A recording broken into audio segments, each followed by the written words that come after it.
Hey y'all, Bob with Million Mile Garage. We're going to fix a tubeless tire with a torn bead. It doesn't hold air anymore. And this is a very old Goodyear polyglass power cushion, D7814. And she was made the 19th week of 1973. Pretty cool, huh? And this is one of the original tires from the car. You can see it's no longer seated on the wheel. Story is, when I switched over to disc brakes and the big bolt pattern rear end years ago, I also went to the big bolt pattern rally wheels. And so I wanted to make sure that I had a spare that would also fit the new brakes and axles that were in the car. And I went to a local tire shop and had them switch out the tire. And they weren't very careful with it. And they tore the bead up pretty bad. It never really did hold air very long. So I figured 30 years later, why not try and fix it? So what I'm going to try to do is put an inner tube in it. And because of the age of this particular tire, it's going to be a little tricky because it's the rubber's pretty hard, even though it's not cracked.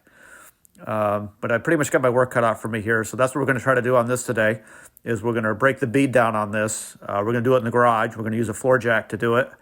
Actually, the bumper jack from the Duster is what we're going to use.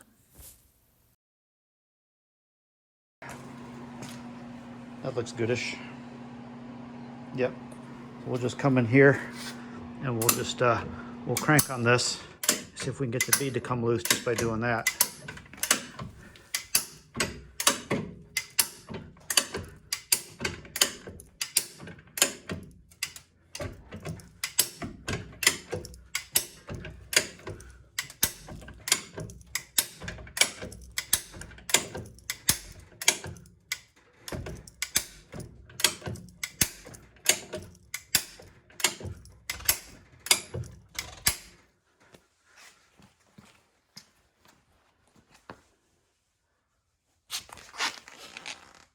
That bead is on there.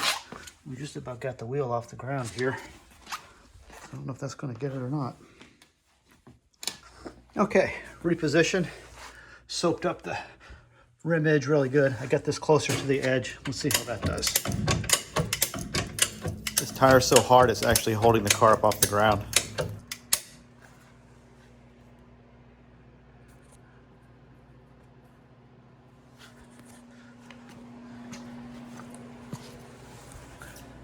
That looks like it's getting it.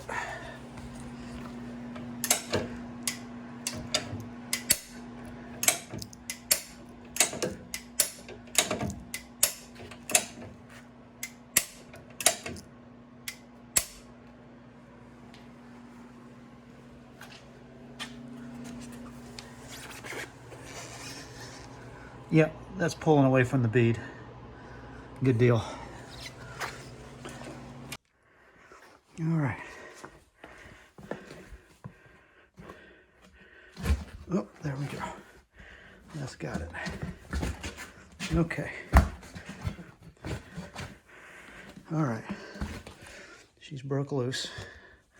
Boy, does that look nasty. Okay. All right. Next step is to lever it off. All right, of course I had to roll it over on the other side. I already popped this one loose. Of course, the closer you can get to the edge of the rim with this, the better. It's almost like this thing was made to do that. Did I actually get it? Oh yeah. Okay. Hallelujah. All right. Okay. All right. I'm just going to come in down here and hook onto it. See if I can get it started. Moses. Wow. And this bead is not in great shape. I don't know if I'm going to finish this tire off doing this or not. See if I can get it to go.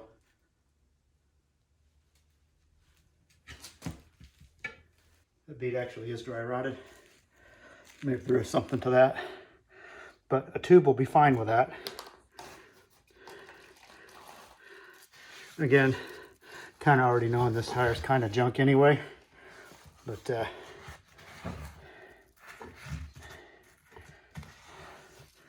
move that up a little bit.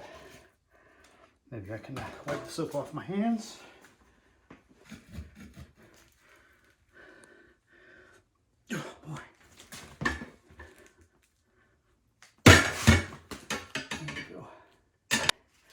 Pretty close. Let's put it over here just for the heck of it. There we go. Okay. That's pretty well got it. Wow.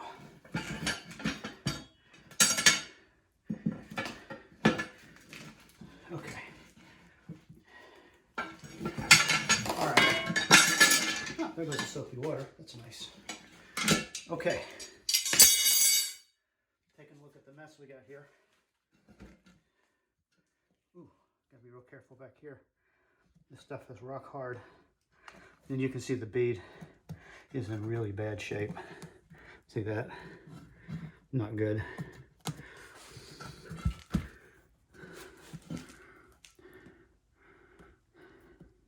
I can't tell if that's metal sticking through or is that just, oh, it's just hard rubber. I don't think there's anything sticking out far enough that'll get the tube, but I do want to pull off some of this really shot rubber. Yeah, that's in really not good shape. In fact, I'm going to have to be real careful about not having this stuff in here when I put the tube in, because that's going to wreck it. But this tire's junk. But would a tube save it? Probably good enough for a spare that'll hold enough air to keep the carpet from caving in the trunk. But let me get this cleaned up and cut the valve stem off, see if I can get the tube in there, see if we can make this work. I'm just going to come in and cut this valve stem off and get that ready.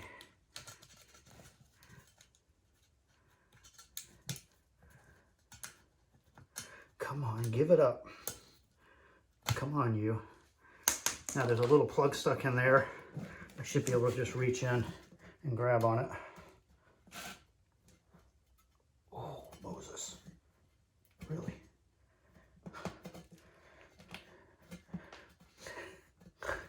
She just stuck in there. I got it loose, but it's rolling around in the rim. Oh, nope. Come on, give it up. Give it up. Oh, yeah. Oh, yeah. There we go. We don't want that in there with the tube. You know, I like to use a knife to cut things open, but I know my abilities, so I'm not going to do this with a tube in a plastic bag. That's just asking for it. Boy, I can't even. Really? Okay. All right. And it says right on here, KR 1415. That means it'll fit a 14 or 15 inch rim. The valve style is TR 13, which is in the conventional area where it would come out on the rim. And this particular one says it's for use in radial and bias tires. The ones that says it's for use for bias tires, you can't use in a radial. If you have one that says it's for radial, it will fit a bias. But this one says it goes either way because they made it for a radial. That's why.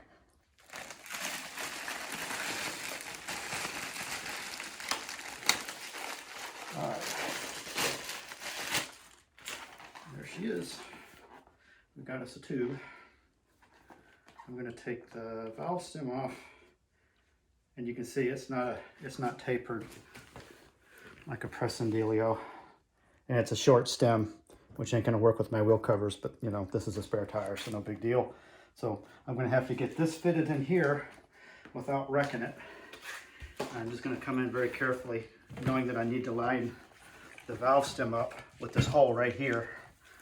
So I'm going to take this and very carefully stuff it in, knowing I don't want to pinch it or snag it on anything. And I'm going to have to just kind of just walk it all the way around. I want to get the tube situated over the valve stem area first and then work around from there. Probably just going to have to lift this up all the way around anyway. It's going to give me a bad time. Okay. All right. Oh, and it says airlock radial tube made in Korea. That's how you know it's a good one.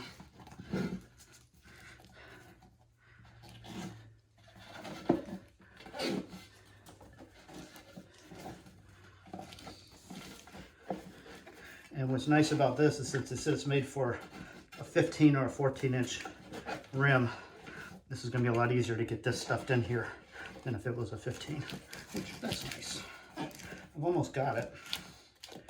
But, all right, 3 hours later, I got the valve stem of the inner tube poking through. So that looks good. Okay. I do have a valve stem tool, if I can find it. Did I lay it on the floor? What did I even do with that? I think you put it on the bench. Oh yeah. Put it on that bench, it's lost. I'm just going to stick this in for now so that it can't fall out. And I'm just going to go around by hand and make sure I've got this air bladder, aka the inner tube, kind of situated in there so it's not twisted up or anything. And I think what I'm going to do is I'm tempted to air on it to kind of get it into shape, then let some air out and then lever this thing on. But I don't want this thing up too close to this stuff because I don't want to pinch the tube and put a hole in it. That defeats the whole purpose. So part of me is tempted to just say, you know what, that's good enough. I'm going to roll it over and make sure the tube isn't sticking out here anywhere where it shouldn't be. And it's not, in fact, I can see the tube in here. If you look through here, there's the tube right there. And it doesn't look like it's rolled up too bad or anything. That's the other thing you don't want. You don't want it rolled over, which it feels like it is a little bit right here. I want it to straighten out when it inflates. And pull it over that edge just a little more inside the rim. It's stuck on the rim right there a little bit. Ah, there we go. Okay, that's what I was going for right there. Okay. And it's kind of folded up a little bit. There we go. See that? I'm going to go around and massage that with my hand, and so that it's around the rim like a rubber band, like it should be. Ah, there we go. Okay, and I can look through here and see it's coming over just a little bit. But I'm going to bring this around right here and see where it's got a problem. No, okay, that's where I got my valve stem. I was going to lever this back on.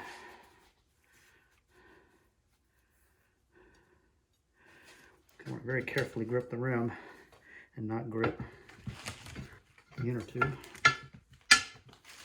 Make sure the tube's not anywhere near that.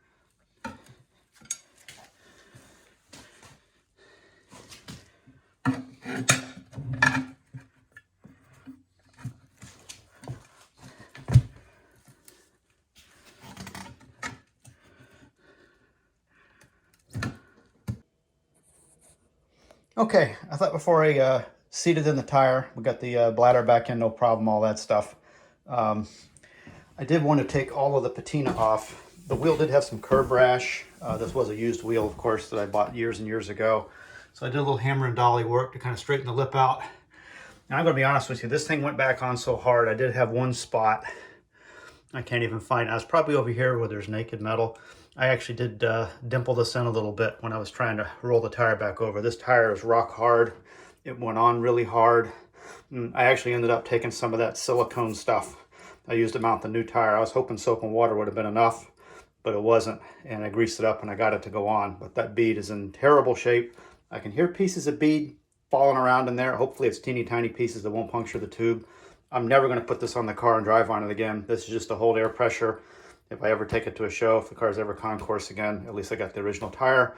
One of the ones it was born with, right? So I'm just going to take some self-etching primer. It's about $11 a can now. This can's probably 4 or 5 years old. That's fine. And then I've got a little bit of Rust-Oleum automobile primer. That should be perfect. Going to go on the top of that.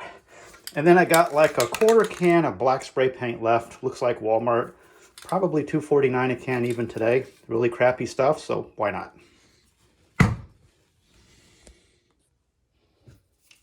All right, I'm just going over with this etch primer. You see I've already covered some of it up. And I'm just going to go around anywhere there's naked metal. I'm just going to kind of seal on it a little bit. And then I'm going to just give it a top coat with the gray primer. And that should be good enough.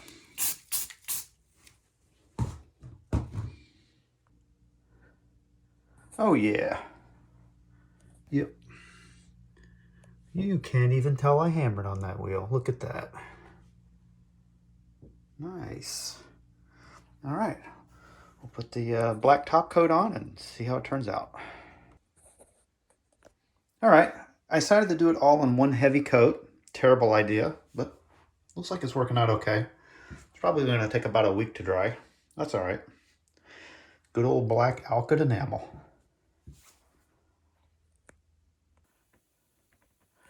And there we go. A little over 20 pounds of air. Yep, the bead seated back out. No issues, just a little soapy water. The air bubbles you're seeing there is just the air that's probably squished in between the inner tube and the tire. So no leaks. I think we're good here. I will say this, the bead was in really bad shape. I think it's really cool that the original spare looks this good. I'm going to clean up the white wall on it and stuff. And I guess I'll put a little, rubber protectant on it, right? Some kind of Armor All or some inert silicone, whatever. I think she's kind of a display piece now. Kind of cool.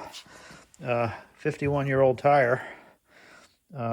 Got a lot of tread left on it. It definitely was used. I think it was probably part of like a 5-tire rotation. Yep. Pretty decent. So yeah, I did get a tube in. Looks like it's in a little crooked. I may have to, might just be the way that went in. That's fine. But yeah, she's holding air.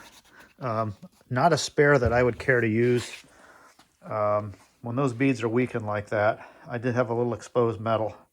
The rubber just crumbled off. It was just really, really in bad shape. But all the hammer and dolly work I did looks pretty good. Not too shabby. Let me pull in a little closer. Oh yeah, that looks decentish.